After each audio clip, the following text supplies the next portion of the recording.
Hello everyone, welcome back to my channel. If this is your first time being here, hello, welcome.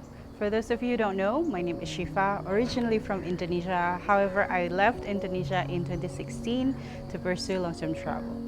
A couple of weeks ago, I actually published a video about my personal story and journey as to why I left Indonesia. If you haven't watched the video already, you can click the link right here to catch up with the story so that you can have the context for today's video.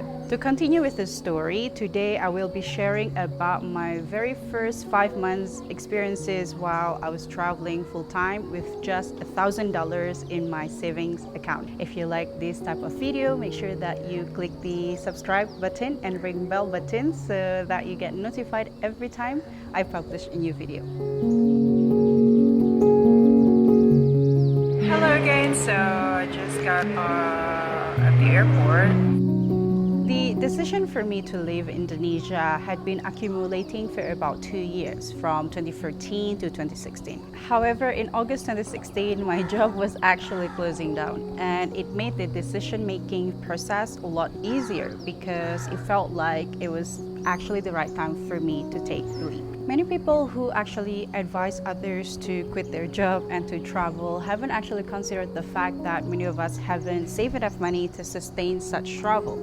Realistically, you have to put your own time frame by calculating your financial situations as well as its possible risk and trying to figure out how can you maximize the budget and sustain such travel. Basically, I think people oversimplify the idea of what it takes to travel. The reality is it's quite often different to how people usually frame it with, I quit my 9-to-5 job to travel. This is particularly true if you're coming from a country with a weak passport, a weak currency, as well as you don't have the family with sufficient money to fall back on. You have to find other ways to sustain yourself. At the end of August 2016, I left Indonesia to fly to Singapore to see Yok, a good friend of mine. The intention of seeing someone familiar was so that I could prepare my mindset. And staying for a week gave me enough time to separate between what it was like to stay in Indonesia and what it was like to actually set off as an independent traveler. After a week of stay, I actually took a bus to Malaysia to start doing voluntary work at the hostel in Kuala Lumpur. I got this opportunity from a volunteering website called Work Away. As I got there, I was actually offered for a position to take care of the hostel with an allowance of $350. I actually took the opportunity to save more money. The only way to make $1,000 last as long as possible was to try to find ways to mitigate the cost. People often disregard the fact that their health, their time, as well as their energy are also valuable. If you don't have enough money like I did, try to think how to utilize these remaining assets to their potential. I realized that I wasn't going home anytime soon. Not that I was homesick, but it took me some time to get used to the idea. This was also the transition of time between working for the government to scrubbing toilet. And on the surface level, right, it felt like it was a step backward, but it was a necessary step. I remember thinking that us as a human being are so used to with one set of routine. And once we are exposed to different lifestyle, we adjust so quickly. To me, that was just fascinating. Yeah, this is my second month of traveling since I left Indonesia. I never apply makeup anymore just because I mostly stay at the hostel to work and barely go out. After 4 weeks, I had to do a visa run. So a visa run is basically a short trip that you take to an international border to reset your visa. And many countries actually have a set amount of time as to how long you can stay in that particular country. To me, in my case, I was able to stay in Malaysia for about 30 days and decided to do a visa run to Koh Phangan, an island in the Gulf of Thailand. I stayed for a week and stayed with a couch surfer. I did a research and navigated myself to do this border crossing, which took me a total of 24 hours of journey from an overnight bus, minivan, to cross the ocean by a ferry to a motorbike taxi, This actually taught me a lot about patience, as travel cheaply means that you have to travel slowly. Going to Hat Yai to catch the bus to KL, but before Hat Yai I have to go to Suratani first, although it takes another almost 10 hours just to get to KL from Hat Yai, and then from here, from Donsak Pier, it takes almost 2 hours to get to Suratani, so it's gonna be a pretty long journey, but I'm gonna be enjoying that. I also enjoy my own solitude and the moving part, which was to me the art of solo traveling. This time around as well was the very first time I learned how to do very basic video editing and published it on YouTube for the very first time. After a week in Koh Phangan, I actually returned to the hostel in Kuala Lumpur. I decided to fly to Indonesia, but to Bali. I had to catch up with my friend and decided to travel around North Bali. Hello! So we are going to the airport now because I'm flying out of Kuala Lumpur and I'll be in Bali. See a little bit of my stuff there. This time around was my third month being away from home. Through the experiences of hostel and the long journeys of Visaran, I started to see the not so glamorous part of traveling that is not often portrayed on social media. I started to question myself whether this was for me. I realized that while vacationing may cure the mundane routines of our lives, long-term travel is quite different. Not having a home base, a set monthly income, as well as being in uncertainty for a lot of the times can be deeply unsettling. I started to feel decision fatigue as the responsibility I had towards myself had shifted. On a daily basis, I had to consider the expenses for meals, accommodation, visa restrictions, activities, and try to keep the cost to minimum. This required meticulous planning while being on the road. Any irresponsible decisions would have costed me financially, as I was only relying on my remaining savings. Coming from a typical working class Asian family, I knew that there was no financial safety net to fall back on. So I am at the Ngurah Rai Airport, International Airport at Bali. A few weeks afterwards, I decided to persevere with my travel and found a volunteering opportunity in Chiang Mai that would allow me to travel and live cheaply. I had a week prior to starting, so after flying to Bangkok, I took a train, a 12-hour journey train actually, to Chiang Mai. I had decided to do motorbiking throughout the Mai Hong Son loop. Hello! I'm currently having a stop at one of the highest viewpoint and I'm alone, which is good. That's my bike. Can you see? Yeah, that one. This was my third motorbiking experience after 2 of my experiences in Vietnam. I love the freedom feeling I got while I do motorbiking. Hello,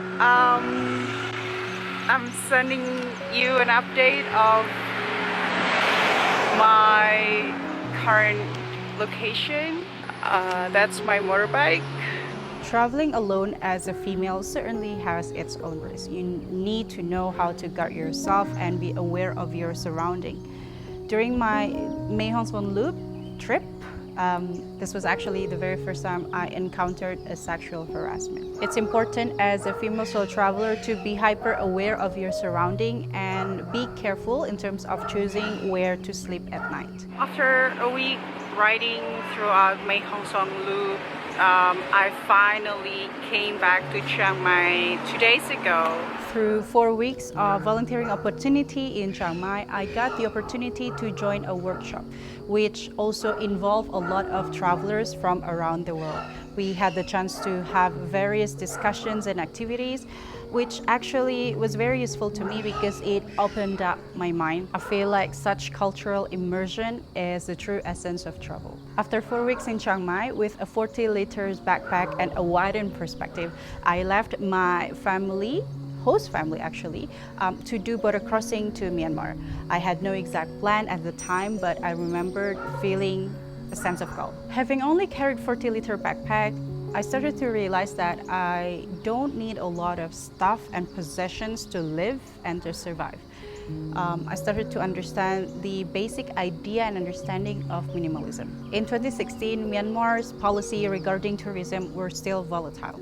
As an Indonesian, I was supposed to be able to travel to Myanmar visa-free. However, contrary to my limited knowledge at the time, all travelers who are traveling to Myanmar by crossing the border were required to carry a visa. I was denied entry at the border, and since I had maxed out my stay in Thailand, I had to fly to avoid overstaying. I booked a last-minute ticket which costed me $125 at the time, and I felt like it was a lot of money because I had to be careful in terms of how much I spent on every single thing. I was given 14 days at the immigration in Myanmar and decided to travel around the country following a tourist trail. We're currently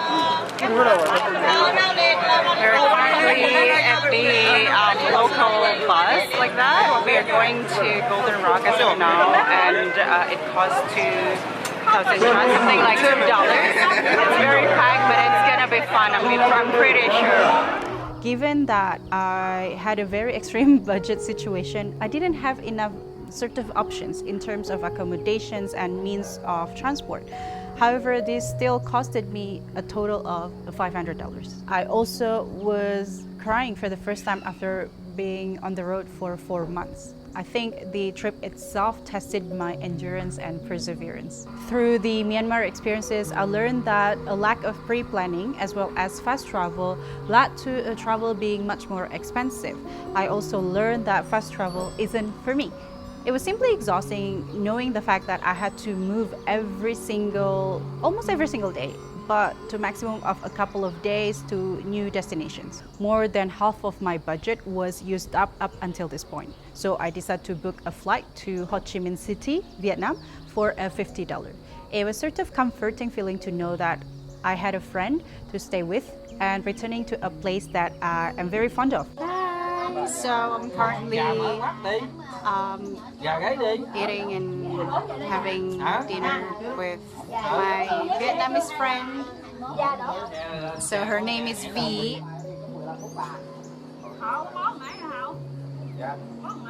This was my 4th month being on the road, and above all things, I was so grateful knowing that I had the privilege to experience different way of life. During my time in Ho Chi Minh City, I was offered for an English teaching job in China. I got this opportunity from a friend I met through couchsurfing. 2 years prior to that, I had no idea meeting her would lead me to such opportunity. It was through expanding my network to a lot of people, a lot of travelers throughout the world that gave me this opportunity. At this point, I was down to only $300 in my savings account. I decided to take the job opportunity as it was a decent pay. This was also sort of the opportunity for my very first experience living and working abroad. Hello, so finally I will be flying to China, Kunming. To be honest, it feels surreal because China is the first country that I'm traveling to that requires visa. So it was a bit of a journey. My time in China ended up being very rewarding, also being very hard, but it taught me so much. In the next video, I will talk about my experience in China, which led me to pursuing a full-time travel and YouTube. Long-term travel isn't basically the same as vacationing, right? Because the idea was that how could I sustain myself by just having $1,000 in my bank account? The simple and basic idea for me was just how could I mitigate the cost and how long would I survive being on the road relying on my remaining savings? I honestly feel that so many people, especially the ones who have similar backgrounds such as mine, think that traveling is unattainable and can only be attained by far more privileged Westerners. However, this doesn't have to be true. It may be more difficult, but with perseverance and dedication to save up more money, also trying to think how to mitigate the cost by doing more volunteering while traveling, you can make traveling a reality. The reason why I'm sharing my story is that we often think the numbers of countries we travel to is the most important factor, but we've often forgot that not all passports are created equal. Not all countries are privileged enough to possess a strong passport. Some passports are strong enough to be able to travel to 180 countries with easier access and without restrictions, whereas some can only travel to 5 international destinations, but having to sort of prepare a rigid process just to be able to apply a tourist visa without a guarantee that you will get the visa. Let's travel slowly. Let's try to understand and learn how to sort of immerse ourselves in different cultures by different people throughout the world. Let's disregard the fact that so many people sort of cherish the idea of traveling as a competition, as if how many countries we've been to sort of indicate the experiences we have as a traveler. I think personally, by traveling slowly, you're able to not only mitigate the cost, you're able to see the country differently. You're able to spend more time with the people and understand the culture, even try the food.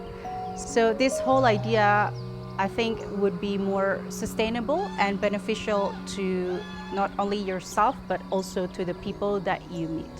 Thank you so much for watching this video. I hope that you can learn at least a thing or two from this experience. If you are coming from a more privileged background, as in Westerners, I would like you to understand the privilege that you have as possessing a stronger passport. Thank you so much to all of my Patreon people and supporters who have been supporting me throughout the years. I am very, very grateful and humble. And if you have the extra means to support a creator like me, you can consider checking out my Patreon page or PayPal link in the description down below.